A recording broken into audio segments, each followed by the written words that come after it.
Everybody, welcome to Mass Effect 4 Theories. Now, if you've seen my other videos, you kind of know what you're in for, but if you've never seen any of my theories videos, I'll kind of tell you, who I am and how I go about what I do. I'm Sagacious Dude. I've been playing games most of my life. I'm a big Mass Effect fan, so I'm excited for this game. I consider myself to be knowledgeable. By no means, an expert. There's so much information about this game and everything that I acknowledge that I probably don't know it all. So I don't go from that standpoint where everything I say is absolute. I'm open to suggestions, comments. I like to be social with people when I'm doing these theory videos, kind of bounce ideas back and forth. Now, what makes me different from most people I see that do like theory type videos is they usually include a lot more information, a lot of video clips, kind of like a PowerPoint setup. I traditionally like to do it like this, kind of very informal. I like to think of it more as me just kind of talking to a friend about a new game coming out and kind of just letting you guys know my thoughts on things and what I think is going to happen, what I think this is or that is. So if that sounds good to you, welcome, and let's get into this. What initially inspired me to make this video is that during this past N7 day, people at BioWare actually tweeted images of them creating the next Mass Effect game. These images are meant to be kind of very, very teaserish, I don't even know if that's a word, but basically to kind of entice you and kind of get you thinking about what's going to happen next and get you excited for the next game.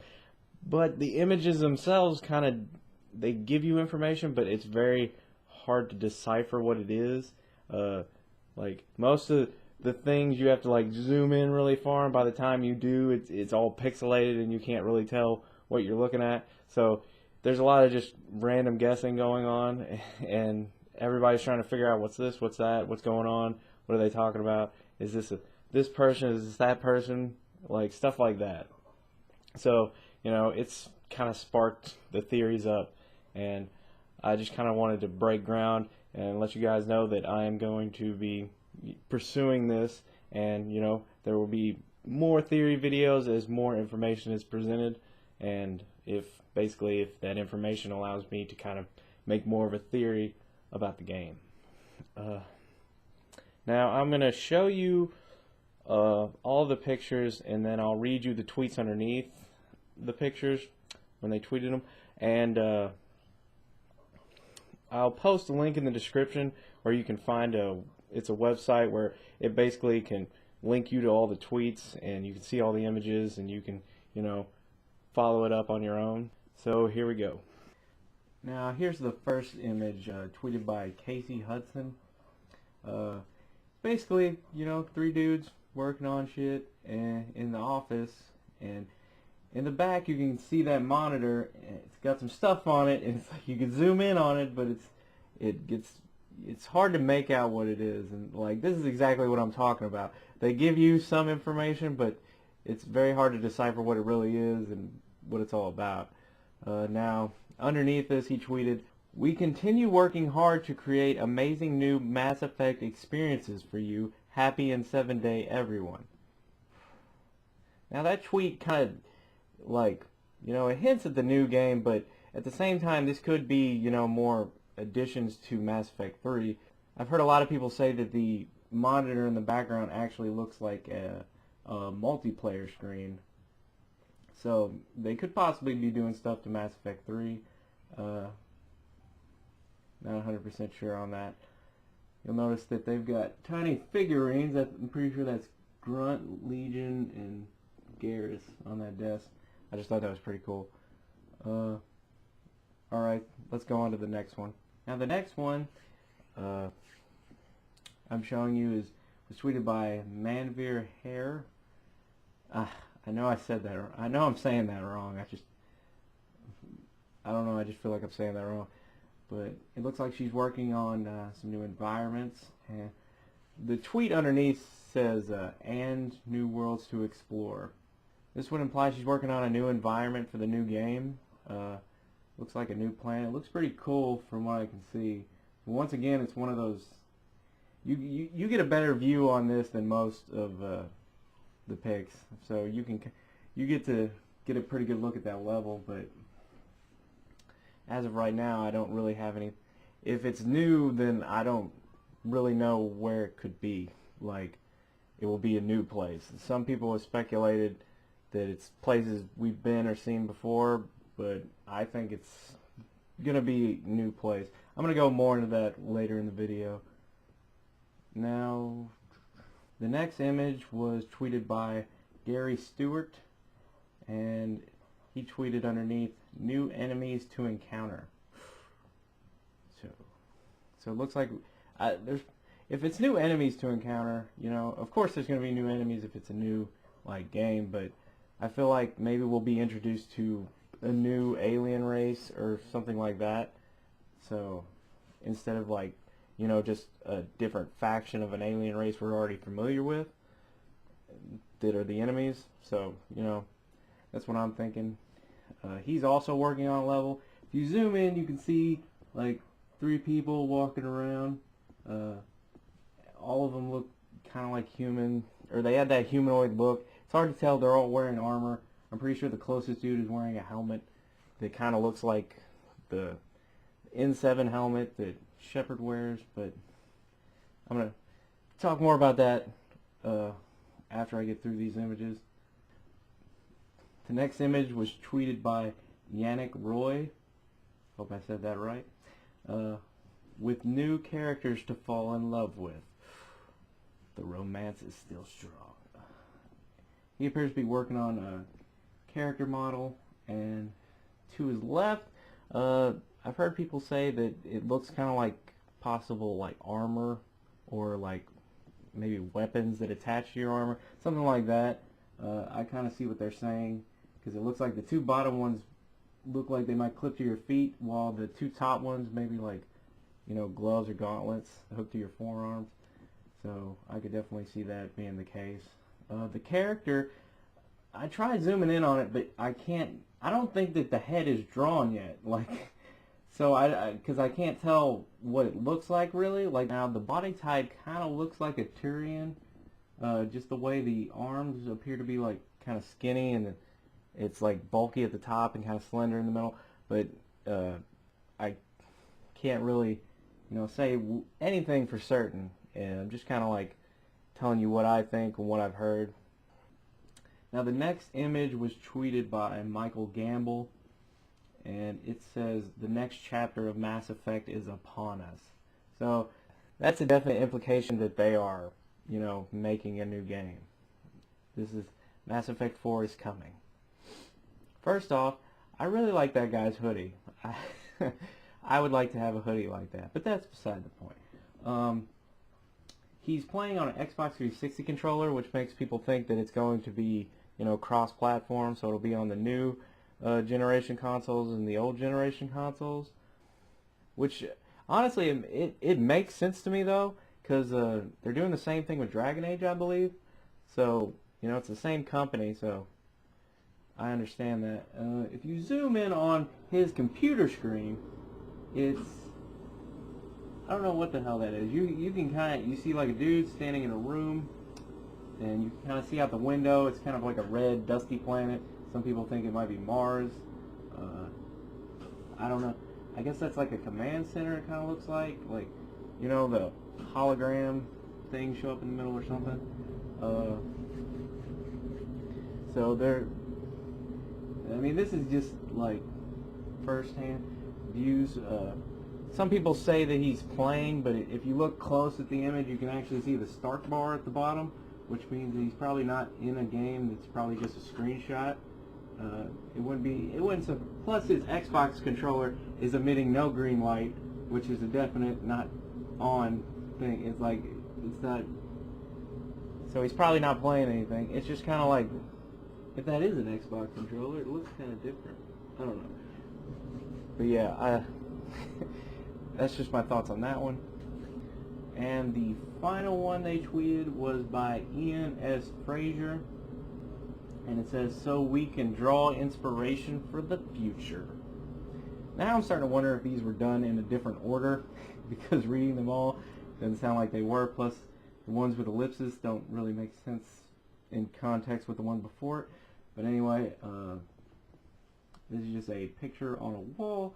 It looks kind of like the APC type vehicles that you use in, like, reminds me of like Mass Effect 1, but basically the terrain vehicles. It's got a gun on top of it, so there's that.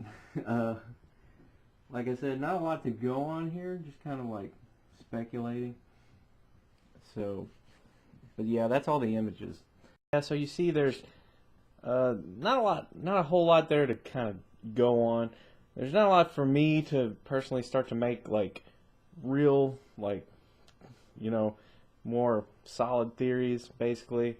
I like to have a little more information and, you know, have more to go on. I don't like to just kind of reach and kind of make up stuff. I always try to kind of stay grounded with my theories.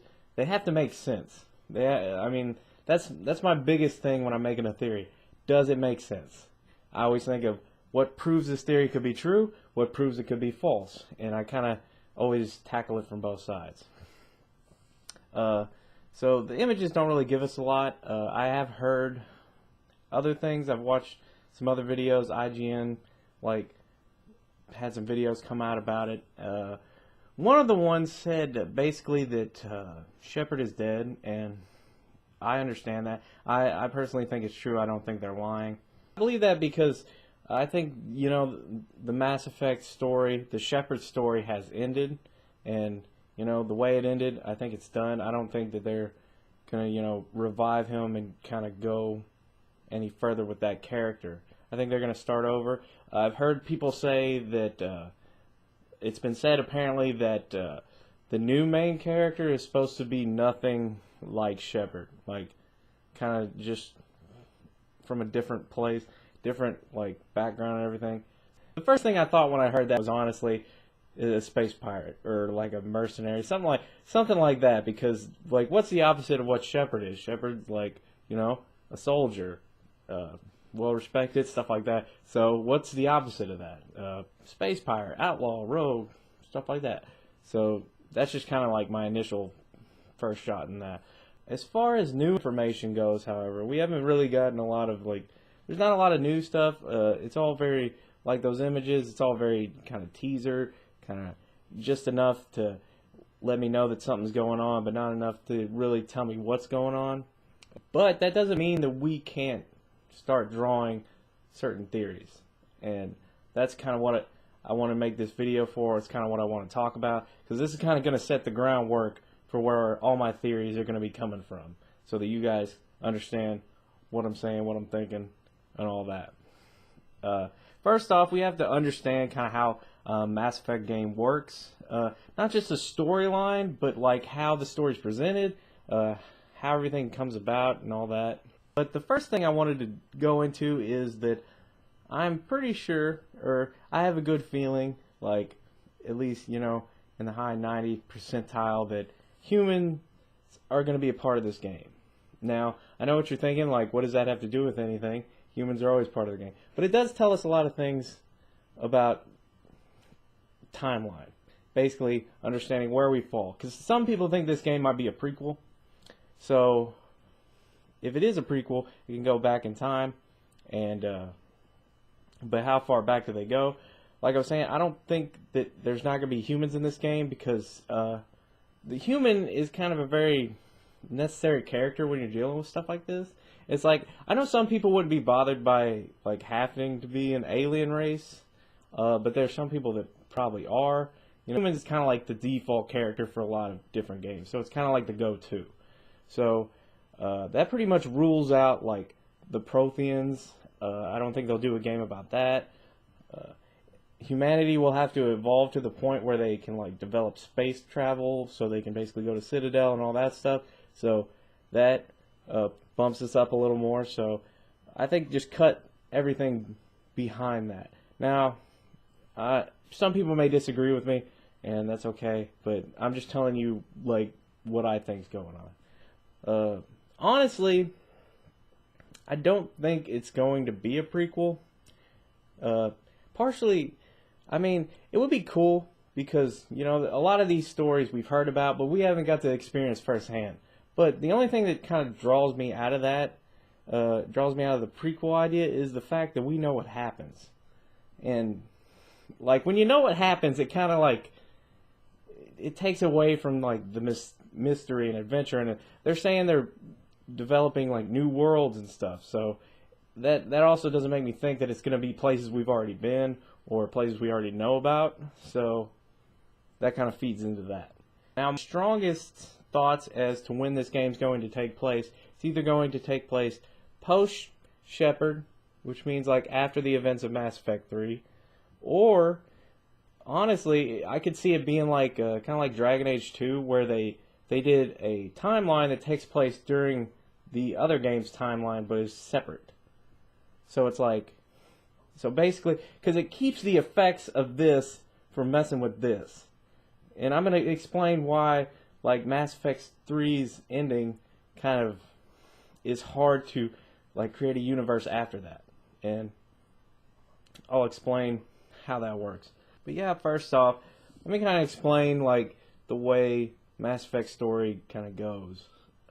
And this is something that I understand, and I get why it has to be this way.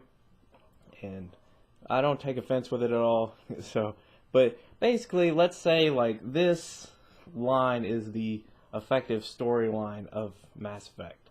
Now, Mass Effect changed things by giving characters more option, more choices. You can change things, but how much do you really change? Like, it's kind of hard to explain. It's basically the illusion of choice. Like, you cause different things to happen, you can have different dialogues, but ultimately, when you hit one of these branching points where you can make this decision or that decision, when you're going off the main storyline, whatever you chose with either of these, you will end up right back on the main storyline. You have to. That's how it works. That's what I'm talking about when I say the illusion of choice. Like, basically, no matter what you choose, you have to follow the ultimate storyline. It's kind of like fate. It has to happen. Like, things have to happen like this. I mean, if you think back to a lot of the major decisions you made in the Mass Effect games, and you think about how much of an effect did that have on the story as a whole, not much. It affected how, like, you interacted with different characters, the type of dialogue you got. It interacted with your experience, but the story stayed on the same track. That's what I'm saying. Basically, like, the first game, you had to save the council or not save the council. Either way, you defeated Sovereign. And ultimately, in the second game, you didn't really interact with the council a lot. You didn't go to the Citadel. Like, you couldn't go to the Citadel at all, pretty much. Basically, did you choose Anderson or did you choose Udina to represent the humans on the council? And it didn't matter effectively who you chose, because in the third game, Udina becomes the human representative anyway. Another thing is the end of Mass Effect 2, when you can either destroy the Reaper base or you can save it. Now, once again, it affects dialogue, it affects kind of like, you know, experiences, but what effect did it really have on the game? Pretty much nothing. Like, when you go to the Cerberus place, the only thing it really affects is when you go into that room with the remnants of the human Reaper, because it's there no matter which option you choose. I think if you chose to keep the base, you get the Reaper head, and if you chose to destroy the base, you get the Reaper chest piece, or like the core. And I think like the physical parts are there, not there. So I think that's pretty much like the one difference I saw. And so, I mean, you see where I'm going with this. So you understand that basically the choices you get can affect your story, but they can't affect, you know, the fate of the story, like the key points, the things that have to happen. No choice can be so extreme that it can change the entire story. Like, the one major thing they do is basically choosing which character lives or dies, Ashley or Caden. That's like the big choice in the Mass Effect series. That's the thing that actually changes a lot, because you have one character that's just not there anymore. So your choices are important. But also, when you look at that, I mean, think about this. Really, that character was only with you in Mass Effect 1. You run into him in Mass Effect 2, you have kind of like a dialogue. And then in Mass Effect 3, yes, they join your team, but they also spend half the game knocked out. So you kind of see how the creators had to compensate for, stemming two characters, basically. And one could possibly not be there. So, I mean, just kind of understanding that. Because a lot of these things, you have to take into account that they have to create this game. It's like they have to make things function. Things have to work. Things have to make sense. They have budgeting. It's like you can only spend so much money in doing everything. And I understand that. And that's a big part of it. And once you understand that, you can kind of see how things are going, how they'll play out. You'll have a better understanding of, what's to come in the game's future. Now here's the big thing for me. Here's the big, the theory, the big, problem I'm having, the essential roadblock I've hit is the fact, if we're doing this in a post-Shepard universe, that's going to be tough. Mainly because the 3 decisions you get at the end of Mass Effect 3, well, essentially, you get 4 decisions, technically, after the extended cut, and I'll talk about that in a second, but those decisions are so different that it's hard to create an after game, like a universe after that, implicating those decisions. I mean, for instance, consider this. You chose the red ending, or the destruction ending, and you destroyed the Geth, you destroyed the Reapers, whatever. Now let's say you go to the Quarian homeworld for some reason. So if you didn't destroy the Geth, like I didn't, I saved the Geth and then I chose another ending, so the Geth were still alive. So if you went to that planet, you would see Geth and Quarians. That means they have to create these characters, they have to place them, they have to get dialogue for them, and everything like that. But if you chose a red ending and you go here, then those Geth can't be here.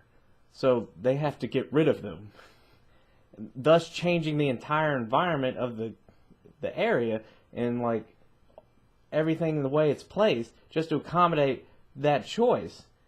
That much extra work has to go into it. So that's what I'm saying. You have to think about these things and try to make sense of them. Also, like I was saying, the 4th ending where you can shoot the Star Child and effectively the Reaper's cycle, goes through and everybody dies. How are you going to, continue after that? I know it's technically not a real ending. It's kind of not a real ending, but it is.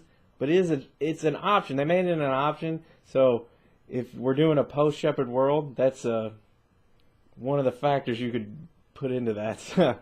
So that changes everything. That means all the races, all the intelligent races were wiped out. Everything's changed. Everything's different. One of the big problems I see for creating a new world also is the synthesis ending. That's one of those big things. I mean, that was a big ending because now essentially all your characters have to have glowy eyes and the glowy veins and stuff, because now humans and synthetics have been merged together.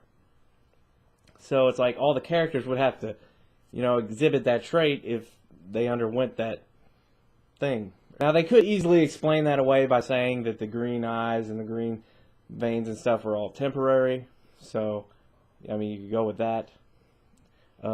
Pretty much, I don't think in the new game, if it's post-Shepard, I don't think that we are really going to see Reapers or Geth because of the red ending. Now, you may see 1 or 2. They may insert it to basically, kind of give you high fives for, the choice you made. They've done that before in other Mass Effect games, where it's you change something, but you don't really interact with them again until a certain point, you'll see somebody that you saved, and you kind of talk to them, you have that dialogue, but ultimately they don't affect the way the story goes. They don't have a major effect or a major impact on the story. And of course, you got the control ending, which is, it kind of feels like the synthesis ending, essentially because the Geth and the Reapers are still alive. It would be cool to talk to a Reaper that was inhabited by, you know, the spirit of Shepard, kind of like when you actually see the ending, Shepard's kind of talking to you in like a robot voice, and it would be cool like if you interacted with one at one point. But the way I see this going, the way that makes the most sense to me is that they are going to have to pretty much detach themselves from everything we already know. Like, all the places we've been, all the things we've done, they're going to have to, you know, kind of take our characters, our new characters, kind of put them in a new place. A place that can create a new story and not be, like, under major effect from the last story. Because, like I said, the four endings have a major impact on what happens. They have a major impact on the universe. They're different than the other Mass Effect endings, where instead of, you know, branching where they come back together, they all branch out in different directions and can create different worlds completely. So the only way I see it working is we're going to have to, you know, we're probably going to go further into the future, a good amount of time. We're probably going to be in a new, like, system, new planets, new characters, maybe some new races, some old races, like things we're used to. Or new things, but at the same time, we're still in the Mass Effect universe. So that's what I think's going to happen if it's a post-Shepard game. However, there is one thing that was said at the end of Mass Effect 3 that makes me think that it's basically like a loophole. And let me explain so you understand.